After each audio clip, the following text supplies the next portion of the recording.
मौत सबको ही आती है, हमें भी आती है, हमें बेदर्दी से आती है, हमें बेदर्दी से आती है मौत, दी जा रही है मौत हमें। जब ख्वाजा सरा किसी जगह पे जाते हैं नाचने के लिए तो आपने नहीं सुना होगा कि ख्वाजा सरा वहां गए और ख्वाजा सरा ने वहां कत्ल किया, लेकिन जब भी सुनते हैं तो यही सुनते हैं कि ख्वाजा सरा को कत्ल किया गया।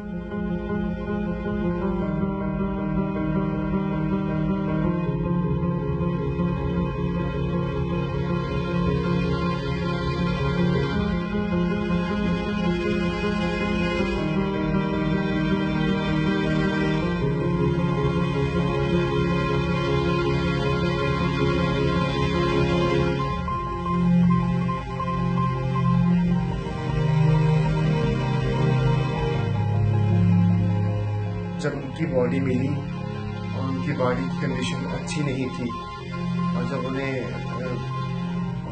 नहीं रख सकते थे, घर नहीं ला सकते थे, और जब उन्हें हॉस्पिटल जाया गया तो वहाँ